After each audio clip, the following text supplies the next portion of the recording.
wote mmekuwa mkinipa ushirikiano wa kutosha wakati nilipokuwa mkimsaidia Mheshimiwa Spika katika shughuli za kuendesha bunge hili tukufu. Mheshimiwa Spika, ninatoa shukrani zangu za dhati kwa waheshimiwa wabunge wote kwa kipindi chote cha utekelezaji wa shughuli za bunge la 12. Waheshimiwa wabunge, mmefanya kazi kubwa. Hakika mnastahili pongezi.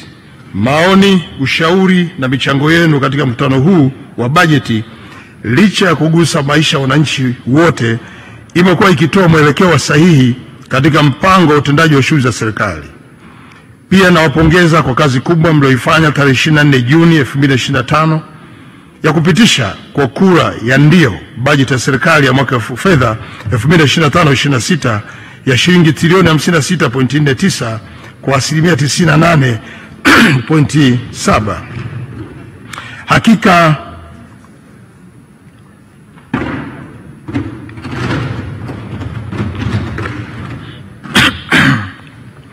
Hakika ninyi ni wazalendo, mmevunja rekodi, mmeipenda nchi yenu na mnathamini kazi kubwa iliyofanywa na Mheshimiwa Rais Dr. Samia Suluhu Hassan.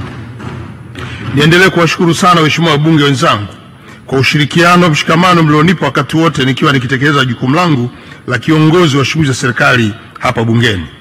Sitawasahau na sitasahau upendo wenu kwangu.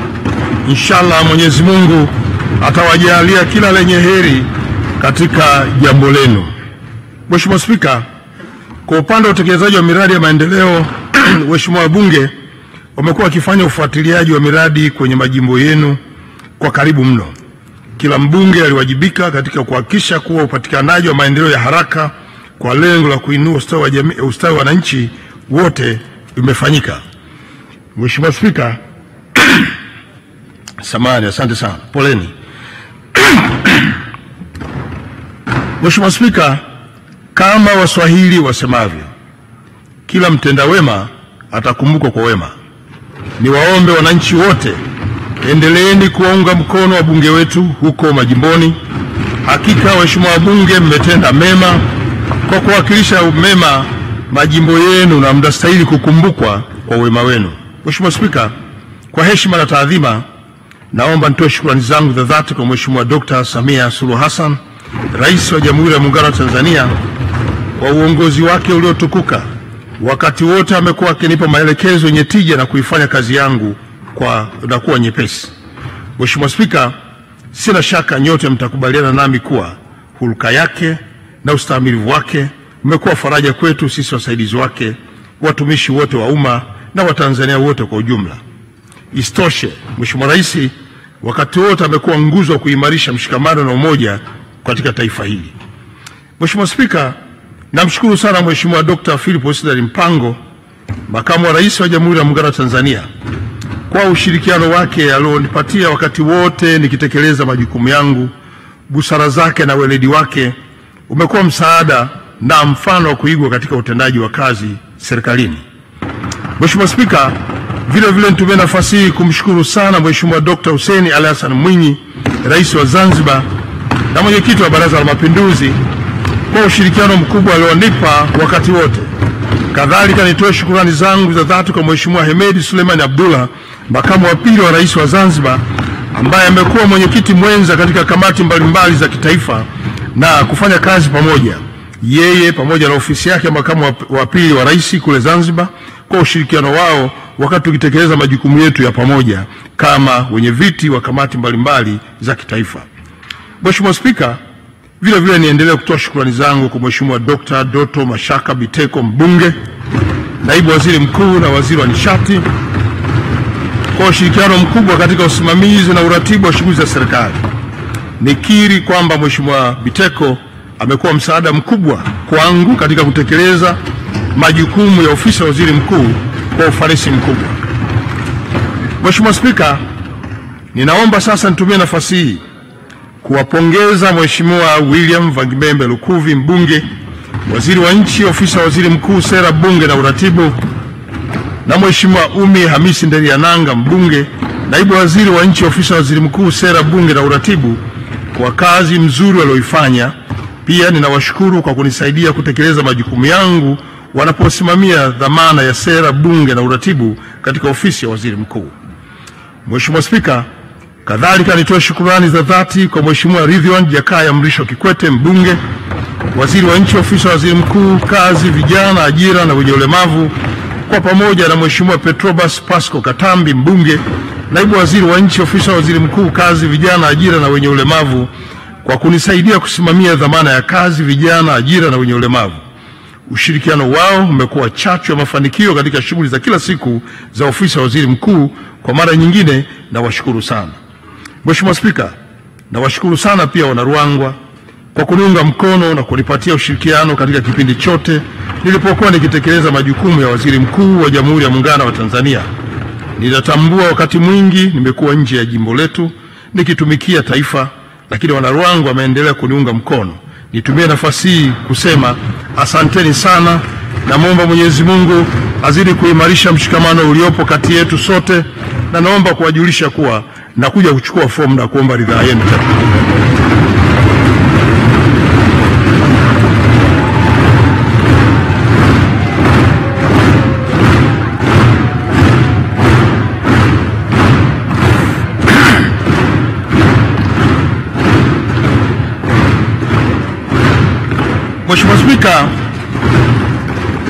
Mheshimiwa Spika, kipekee ninaishukuru familia yangu kiongozwa na mke wangu mpendwa Mary Majaliwa na watoto wangu kwa upendo na uvumilivu walioonyesha kwangu wakati wote, hata pale nilipokuwa napitia magumu.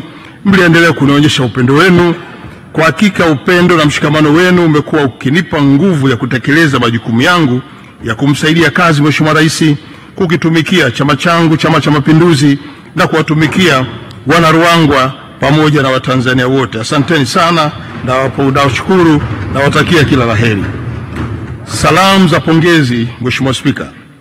Mheshimiwa Spika, wakati mkutano wa 19 wa Bunge ukiendelea, Mheshimiwa Dr. Samia Suluhu Hassan, Rais wa Jamhuri ya Muungano wa Tanzania, alifanya teuzi mbalimbali. Teuzi hizo zilifanywa kwa lengo la kuendelea kuimarisha utoaji wa huduma kwa wananchi na shughuli mbalimbali za serikali na mihimili mingine. Mheshimiwa Spika, mnamo tarehe 13 mwezi huu wa Juni 2025 alimteua Mheshimiwa George Mchechu Masaju, aliyekuwa jaji wa Mahakama ya Rufani Tanzania, kuwa jaji mkuu wa Tanzania. Mheshimiwa Masaju amechukua nafasi ya Mheshimiwa Profesa Ibrahim Hamisi Juma ambaye amestaafu, na kwa hakika amefanya kazi kubwa aliyoacha alama katika muhimili wa mahakama. Ninamtakia kila laheri Profesa Ibrahim Juma katika maisha yake ya ustaafu. Mheshimiwa Spika, ninatoa pongezi nyingi kwa Mheshimiwa Jaji Masaju pamoja na viongozi wote wateule katika nafasi mbalimbali.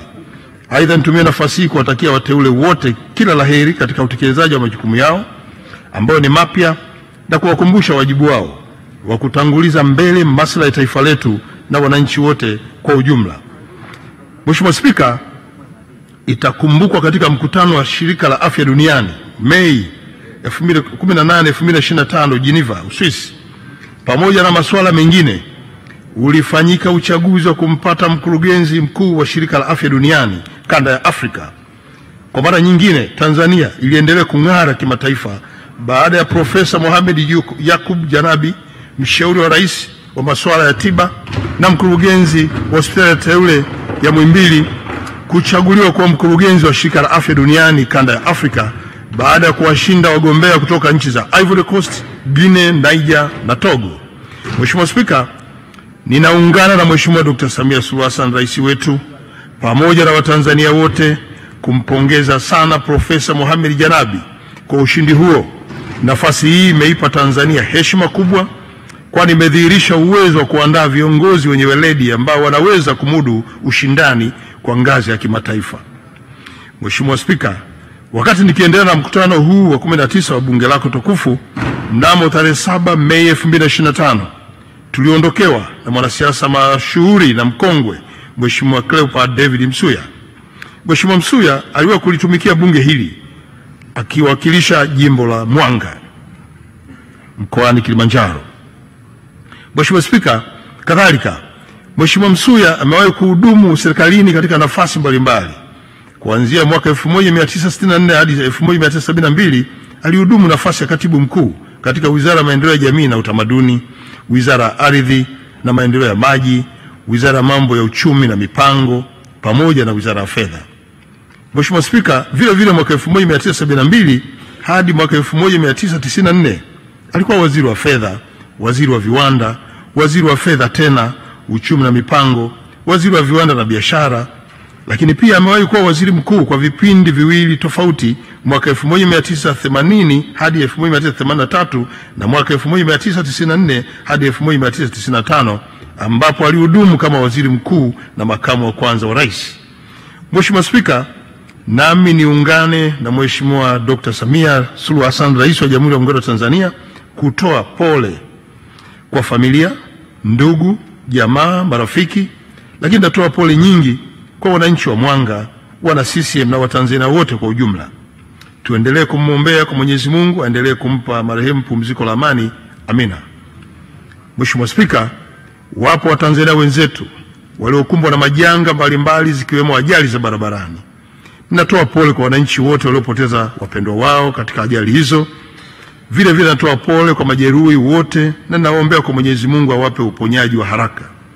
Nitumie nafasi hii pia kutoa pole kwa waathirika wa majanga yote ambayo hatukuyataja hapa, lakini yametokea kwenye maeneo yetu.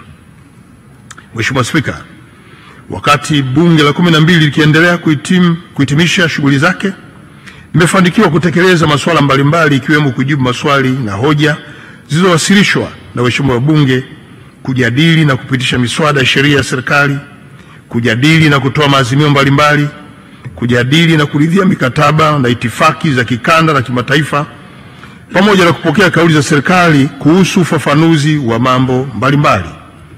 Mheshimiwa Spika, katika mkutano wa 19, maswali ya msingi 724, maswali ya nyongeza 2699 na maswali matano ya papo kwa papo kwa waziri mkuu yaliulizwa na kupatiwa majibu ya serikali. Aidha, katika kipindi cha bunge la 12 nalohitimisha uhai wake, jumla ya maswali ya msingi 5259 na maswali ya nyongeza 18075 pamoja na jumla ya maswali 253 ya papo kwa papo kwa waziri mkuu yaliulizwa na waheshimiwa wabunge na kupatiwa majibu na serikali. Mheshimiwa Spika, pia bunge lilijadili na kupitisha miswada 58 kwa hatua zake zote. Wakati huo bunge lako tukufu lilijadili na kupitisha maazimio 19 ya bunge, ikiwemo ya pongezi 4, kuridhia mikataba ya itifaki 12 na masuala ya maliasili 3. Mheshimiwa Spika, sambamba na hayo, bunge lako tukufu lilipitisha maazimio 922 yanayotokana na taarifa za kamati za mwaka yanayohitaji kutekelezwa na serikali wakati wa uhai wake wa bunge. Lakini vile vile serikali imetoa taarifa 15 kupitia kauli za mawaziri bungeni kwa ajili ya kutoa ufafanuzi wa mambo mbalimbali tofauti yenye maslahi tofauti na mapana kwa taifa letu. Lengo hapa ni kuweka na uwazi katika utendaji wa uwajibikaji wa serikali kwa wananchi kupitia wawakilishi wake hapa bungeni.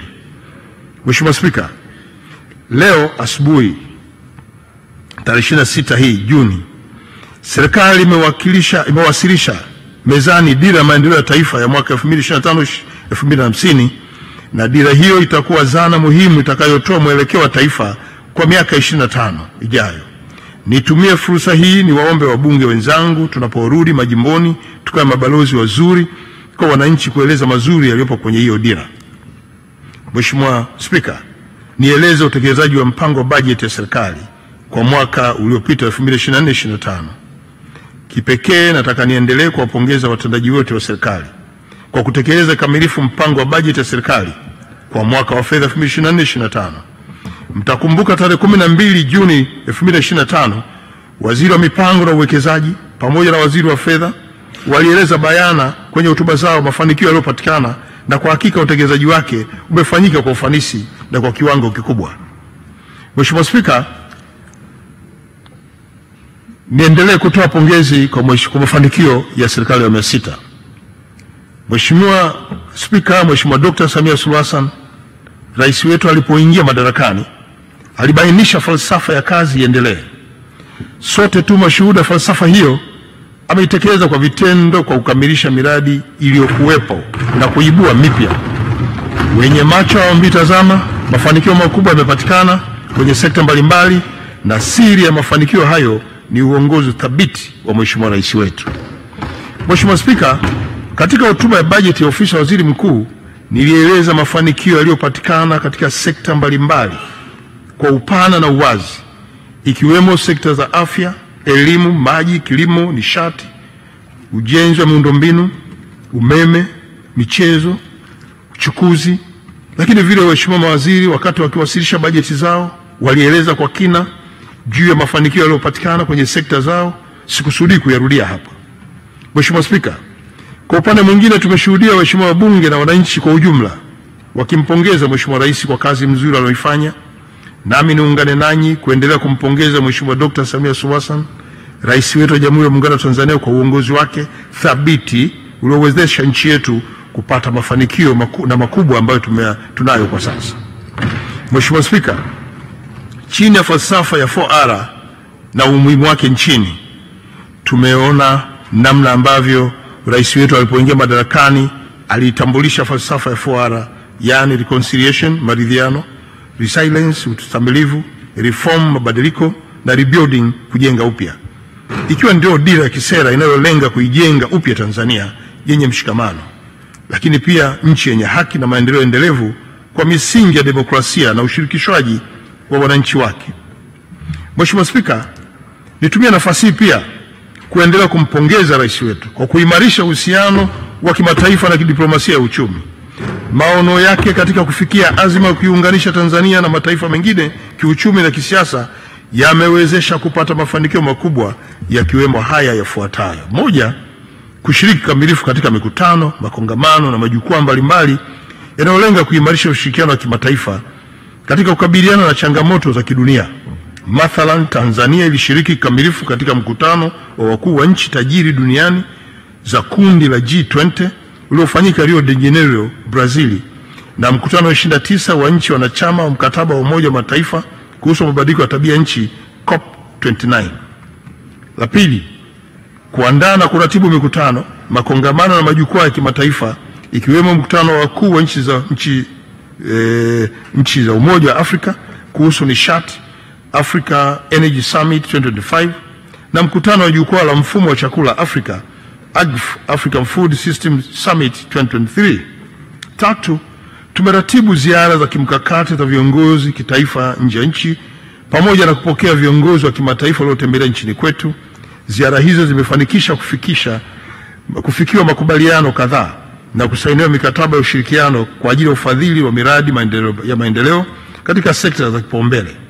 Mikataba hiyo ni pamoja na mkataba kati ya China, Zambia, Tanzania kwa lengo la kufufua reli ya Tazara ili kuboresha huduma za reli hiyo.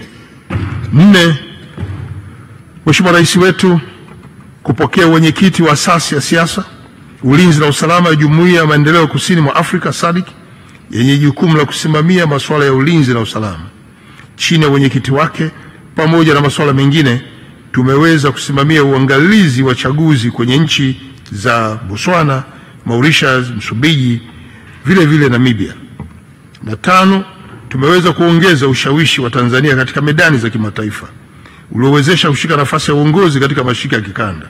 Mathalan, Dr. Tuli Angelile Kapologwe aliyechaguliwa kuwa mkurugenzi mkuu wa Jumuiya ya Afya nchi za Afrika Mashariki, Kati na Kusini, pamoja na Profesa Mohamed Yakub Janabi kuchaguliwa kuwa mkurugenzi wa Shirika la Afya Duniani kanda ya Afrika. Haya yote ni sehemu ya mafanikio makubwa ambayo tumeyafikia. Mheshimiwa Spika, naomba nizungumzie tuzo za kimataifa ambazo zinatambua mchango wa nchi yetu na rais wetu katika utendaji kazi kwenye maeneo mbalimbali. Kama nilivyoeleza hapo awali, yako mafanikio mbalimbali yamepatikana katika serikali ya 6. Hii ni kutokana na maono na uongozi thabiti wa rais wetu. Taasisi mbalimbali za kimataifa na kitaifa zimeona kutambua mchango wa rais wetu na kutoa tuzo, zikiwemo hizi zifuatazo. Kuna zile tuzo za kimataifa. Ya kwanza, kwenye sekta ya afya, tarehe 4 Februari 2025, Mheshimiwa Rais Dr. Samia Suluhu Hassan alipokea tuzo ya Global Gates Goalkeepers Tuzo hii inatambua uongozi na mchango wake katika kuimarisha afya ya uzazi na kupunguza vifo vya mama na mtoto hapa nchini. Aidha, Mheshimiwa Rais ndiye kiongozi wa kwanza kupokea tuzo hiyo barani Afrika, jambo lilochochea kwa uongozi wake mahiri na kufanya mataifa makubwa duniani yatambue mchango wake. 2. Kwenye sekta ya miundombinu, siku ya tarehe 25 Mei 2022, Mheshimiwa Rais alipokea tuzo ya Babaka Ndiaye kwa mwaka 2022 kuonesha kwamba dunia inatambua jitihada anazozifanya katika ujenzi wa miundombinu bora hapa nchini. Tuzo ya Babaka Ndiaye hutolewa kwa watu mashuhuri duniani walioonyesha dhamira ya kuendeleza sekta ya miundombinu ya usafiri kwenye nchi zao. 3. Kwenye sekta ya sanaa, tarehe 19 Novemba 2022, Mheshimiwa Rais alikabidhiwa tuzo ya uongozi kimageuzi African Leaders Award 2022 kutoka taasisi ya Afrima ya nchini Dallas, Marekani, kwa kutambua mchango wake katika sanaa nchini Tanzania. Mheshimiwa Rais Dr. Samia alitumia siku 8 nje ya ofisi kuandaa filamu ya Tanzania The Royal Tour ambayo alikuwa anaongoza watalii akionyesha dunia uzuri wa Tanzania. Vile vile katika kipindi kifupi cha uongozi wake alifanya mageuzi makubwa katika sekta ya sanaa, ikiwemo kurejesha tuzo za muziki na kuboresha mifumo ya mirabaha ili kuwainua wasanii hapa nchini. 4. Kwenye sekta ya utalii, siku tarehe 10 Septemba 2022, Mheshimiwa Rais alipewa tuzo ya heshima ya Pan African Award 2022 jijini Lagos, Nigeria, akitambuliwa kuwa kiongozi bora mwajibikaji katika kuendeleza sekta ya utalii barani Afrika. 5. Siku ya tarehe 11 Disemba 2022, taasisi ya International Iconic ya India, nchi ambayo ni maarufu katika soko la kimataifa la filamu duniani, lilimtunuku Mheshimiwa Rais Dr. Samia Suluhu Hassan kuwa mshindi wa tuzo ya mwongoza wa watalii bora. Tuzo hiyo ilitolewa na kutambua na kuthamini mchango wake na kuwa mhusika mkuu kwenye filamu The Royal Tour.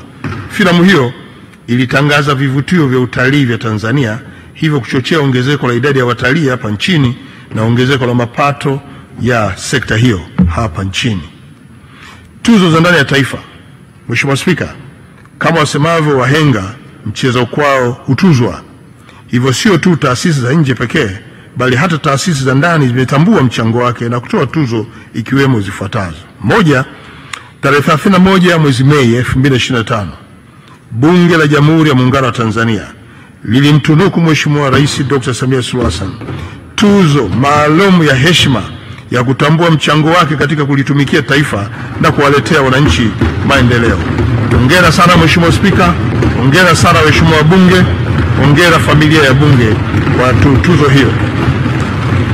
2. Tarehe 19 Juni 2025, mradi wa Simiyu endelevu ulimtunuku Mheshimiwa Rais tuzo maalum ya kumtambua dhamira yake thabiti ya kujenga taifa linalostahimili mabadiliko ya tabia nchi.